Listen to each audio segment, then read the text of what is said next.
Very good morning. Welcome to prime 9 paper analysis కార్యక్రమం. నేను Jemimah. వివిధ అంశాలకు సంబంధించి వివిధ పేపర్లలో ఏ అంశాలు ప్రస్తావించబడ్డాయి, రాష్ట్రంలోనే కాదు దేశాల్లో కూడా ఏ అంశాలు ఏ విషయాల మీద చర్చలు జరుగుతున్నాయి అన్న దానిపై ప్రధానంగా ఈరోజు చర్చించుకుందాం. ముందుగా ఈనాడు న్యూస్ పేపర్ వద్దకు మనం వెళ్దాం. ఈనాడు న్యూస్ పేపర్లో మనం చూడొచ్చు, ఈరోజు 2 ఏళ్లలో పేదలకు 1,50,000 కోట్లు ఇచ్చామంటూ కూడా సీఎం చంద్రబాబు నాయుడు చెప్తూ ఉన్నారు.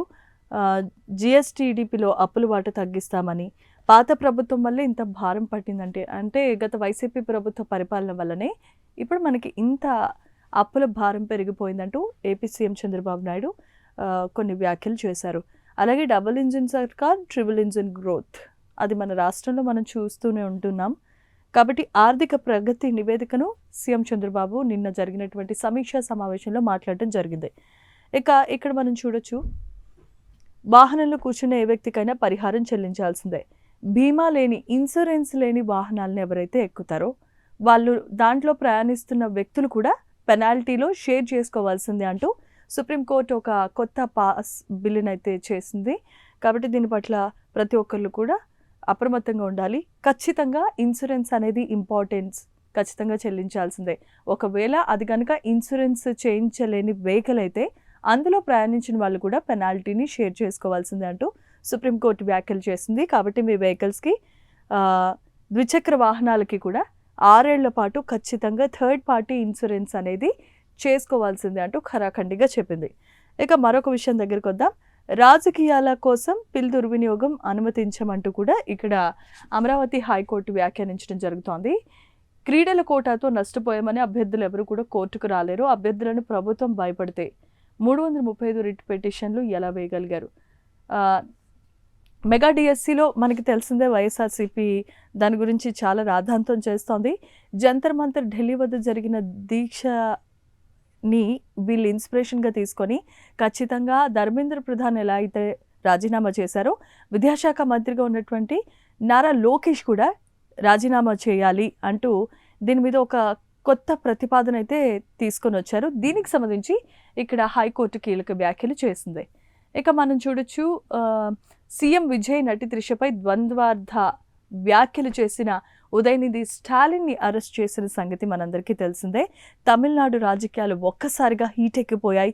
ఈ అరెస్టుల పర్వం ఒకటైతే, ఆయన చేసిన వ్యాఖ్యల్ని ఖండిస్తూ కూడా అధికార పక్ష పార్టీ ఈయన మీద కంప్లైంట్ చేయడంతో అక్కడ స్టాలిన్ని అరెస్ట్ చేశారు. నిన్న రాద్ధాంతం జరిగిన విషయం మనందరికీ తెలిసిందే. అలా ఆయన చేయకుండా ఉండాల్సిందే. ఎందుకు అనంటే, జలాలకి సంబంధించిన విషయం, ఇది చాలా సెన్సిటివ్ మ్యాటర్.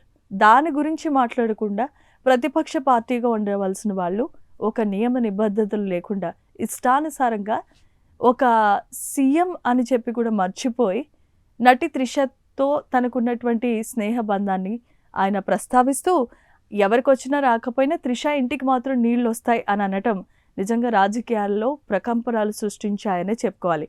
స్టాలిన్ మనకి ఇప్పటి వరకు తెలుసు, మాజీ సీఎంగా ఇప్పటి వరకు ఎంతో హుందాగా కొనసాగించారు ఆయన పదవిని. ప్రతిపక్షాలకి కూడా ధీటైన సమాధానాలు ఇచ్చారు, ఒక జెంటిల్మెన్లా వ్యవహరించారు. కానీ ఒక ఉదయనిధి స్టాలిన్ మాత్రం చేసినటువంటి ఇలాంటి వ్యాఖ్యలు నిజంగా ఖండించాల్సిన విషయాలే. అక్కడ ఒక సీఎంని ఉద్దేశించింది మాత్రమే కాదు, ఒక ఆడపిల్లను కూడా ఉద్దేశించి అన్నారు అంటూ టీవీఎంకే పార్టీ కూడా ఆరోపిస్తోంది. మరి ఆయన అరెస్ట్ అయిన తర్వాత ఎలాంటి పరిణామాలు చోటు చేసుకుంటున్నాయి, తమిళనాడు రాజకీయాలు ఎలా మారబోతున్నాయి అన్న దానిపై ఇప్పుడు సర్వత్రా ఆసక్తి నెలకొంది.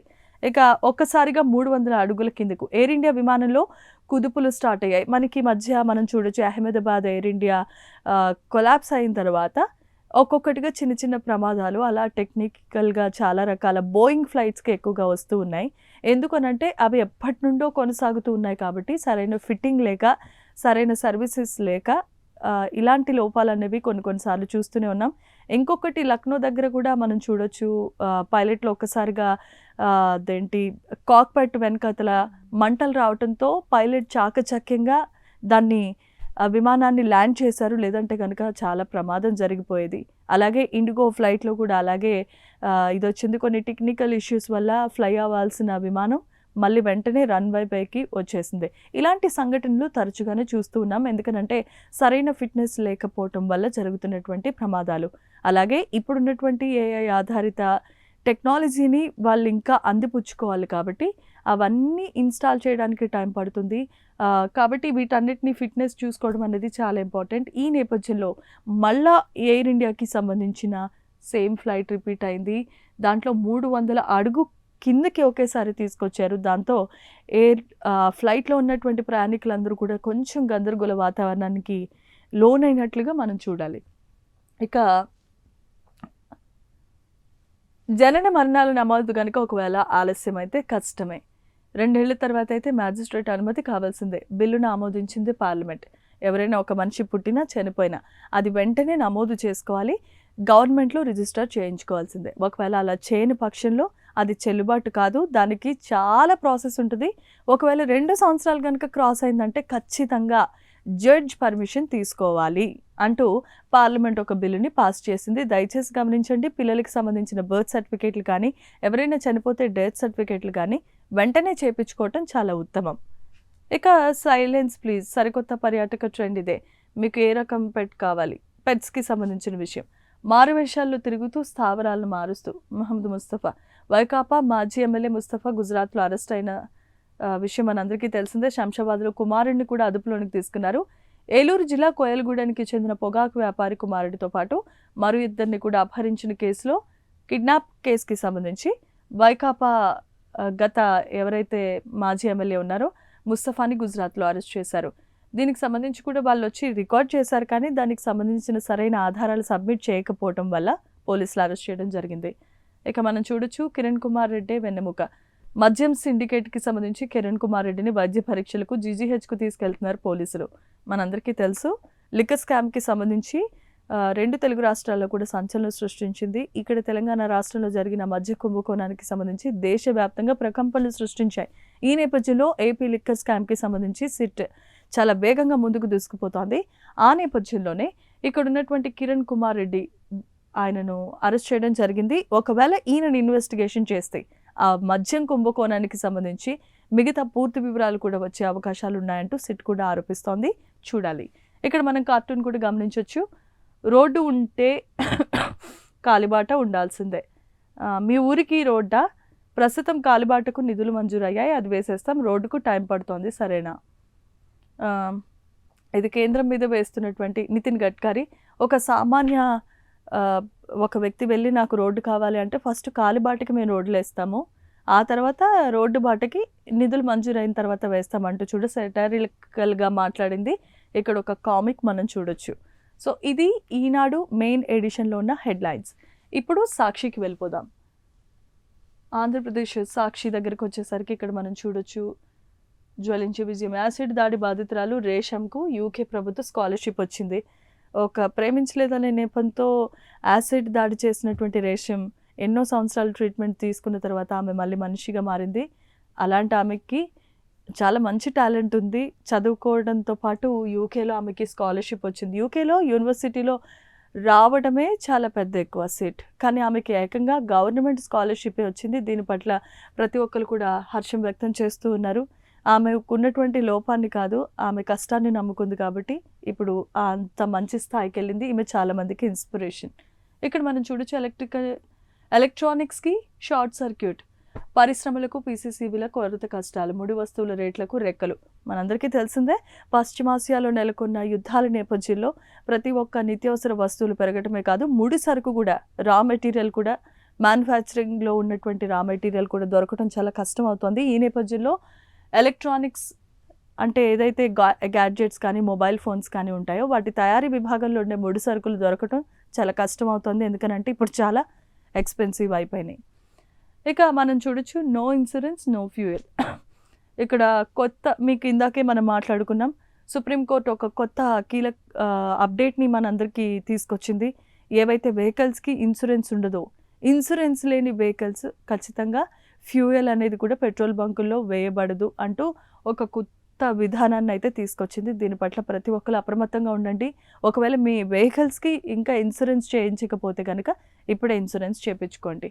ఇక ఉదయనిధి అరెస్ట్. తమిళనాడు సీఎం విజయ్ నటి త్రిషపై చేసిన అనుచిత వ్యాఖ్యల కేసులో ప్రతిపక్ష నేతగా ఉన్నటువంటి ఉదయనిధి స్టాలిన్ని పోలీసులు అరెస్ట్ చేశారు. నిన్న జరిగిన తతంగం అంతా మనమంతా చూస్తూనే ఉన్నాం. ఇక నటుడు ప్రదీప్ రావత్ మృతి. ప్రముఖ నటుడు ప్రదీప్ రావత్ హఠన్ మరణం. ఆయన గత కొంతకాలంగా బ్లడ్ క్యాన్సర్తో బాధపడుతున్నట్లుగా తెలుస్తోంది. ఈయన తెలుసు మనకి చాలా వైవిధ్యమైన పాత్రలు చేశారు. రౌడీకి సంబంధించిన క్వాలిటీస్ ఆయనలో అన్నీ ఉంటాయి. చాలా మంచి మంచి పాత్రలు చేసి మనల్ని ఇప్పటి వరకు ఎంతో అలరించినటువంటి ఆయనకున్నటువంటి బ్లడ్ క్యాన్సర్ నేపథ్యంలో మృతి చెందారు. ఆయన మృతికి పలువురు ఇప్పటికే సంతాపాన్ని తెలియజేశారు. ఆయన ఆత్మకి శాంతి చేకూరాలని మనం కూడా కోరుకుందాం. ఇక రాజీనామా చేస్తే ఆమోదిస్తా. అసంతృప్తితో ఎమ్మెల్యేలు రాజీనామా చేస్తే వెంటనే ఆమోదిస్తామంటూ కర్ణాటక సీఎంగా కొనసాగుతున్న డీకే శివకుమార్ హెచ్చరించారు. మనందరికీ తెలిసిందే కర్ణాటక రాజకీయాలు కూడా ఈ రాజకీయాలన్నీ ఒక ఎత్తు అయితే కర్ణాటక రాజకీయాలు మరొక ఎత్తు. అక్కడ ఉన్నటువంటి పరిస్థితులు కూడా వేరు. ఎవరికైతే సరైన ఇంపార్టెన్స్ ఇవ్వరో వాళ్ళు అలగడం చాలా కామన్. వాళ్ళని బుజ్జగించే ప్రయత్నాలు అంతకుముందు చేసినప్పటికీ ఇప్పుడున్నటువంటి పరిస్థితుల నేపథ్యంలో అలాంటివి ఏమీ చేయకుండా ఎవరైతే రాజీనామా చేస్తామంటారో వాళ్ళకి మేము అగ్రీ చేస్తున్నామంటూ కూడా డీకే శివకుమార్ సంచలన వ్యాఖ్యలు చేశారు. ఇప్పుడు వాళ్ళలో కొంచెం భయం నెలకొందనే చెప్పుకోవాలి. ఇక్కడ మనం చూడొచ్చు, మునిశాపం మరేం చేస్తాం. అసత్యాల సంపద దృష్టి మనందరికీ తెలిసిందే. ఇది సాక్షి న్యూస్ పేపర్ కాబట్టి ఇప్పుడున్నటువంటి పరిపాలనకు సంబంధించి రైతులకు జరుగుతున్న నష్టాలు, వాళ్ళు చేసిన అప్పులు, అలాగే మనకి చూపిస్తున్నటువంటి కొన్ని విషయాలు అవన్నీ కూడా అబద్ధాలు అంటూ ఇక్కడ సాక్షి పేపర్ ఆరోపిస్తోంది. దొంగ ముసుగేసుకున్నటువంటి నారా చంద్రబాబు నాయుడు అన్ని తప్పుడు లెక్కలు మాత్రమే చూపించి ప్రజల్ని మభ్యపెట్టే ప్రయత్నాలు ఆయన చేస్తున్నారు. కాబట్టి ప్రజలంతా అప్రమత్తంగా ఉండాలని చెప్పి వైఎస్ఆర్సీపీ ఆరోపిస్తోంది. ఇక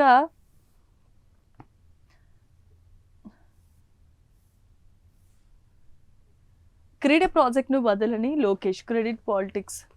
పివి సింధు బ్యాడ్మింటన్ అకాడమీకి నేడు మళ్ళీ లోకేష్ భూమి పూజ చేశారు.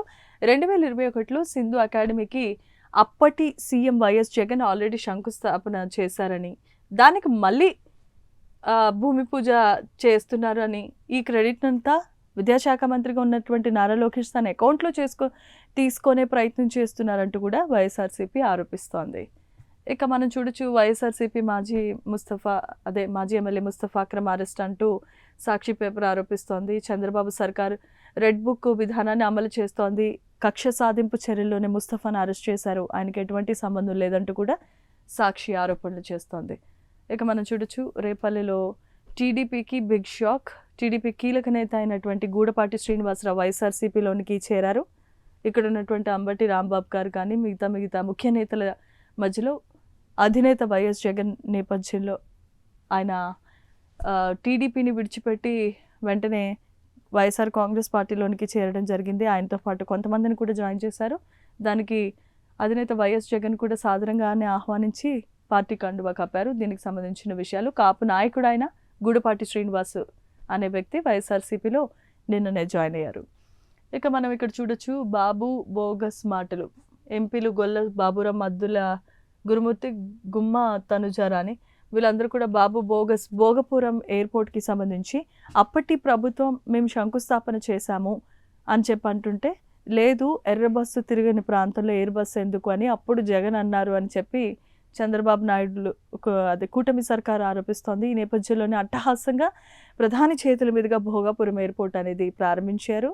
ఈ నేపథ్యంలోనే దీనికి సంబంధించి కొంతమంది ఖండిస్తున్నారు. మేము ఓపెన్ చేసిన దాన్ని మీరు మళ్ళీ ఆ క్రెడిట్ మీ దాంట్లో వేసుకోవడం ఏంటి అంటూ వైఎస్ఆర్సీపీ ఆరోపిస్తే, ఒకప్పుడు కించపరిచారు మీరు ఎలాగా క్రెడిట్ చోరీ చేస్తారు అంటూ కూటమి సర్కార్ ఒకరి మీద ఒకరు ప్రతారోపణలు చేసుకుంటూ ఉన్నారు. ఇక ఇది జరిగిన విషయం. ఇక విజయవాడలో జరిగిన సమావేశంలో యువత పెద్ద ఎత్తున పాల్గొన్నారు. డిఎస్సి అక్రమాలపై వైఎస్ఆర్సీపీ పార్టీ ప్రధానంగా ఉక్కుపాదం మోపే ప్రయత్నం చేస్తోంది. దీంట్లో చాలా అవకతవకలు జరిగాయి. నిజంగా మెరిట్ ఉన్న స్టూడెంట్స్కి డిఎస్సిలో ఎటువంటి సీట్ ఇవ్వలేదు అంటూ కూడా పెద్ద ఎత్తున ఆందోళన చేస్తామంటూ మరికొన్ని రోజుల్లోనే దీనికి సంబంధించి ప్రజల్లో చైతన్యం తీసుకురావాలన్న ఉద్దేశంతో మేమంతా రోడ్ల మీదకి వస్తున్నామంటూ కూడా వైఎస్ఆర్సీపీ ఆరోపిస్తోంది. చూడాలి.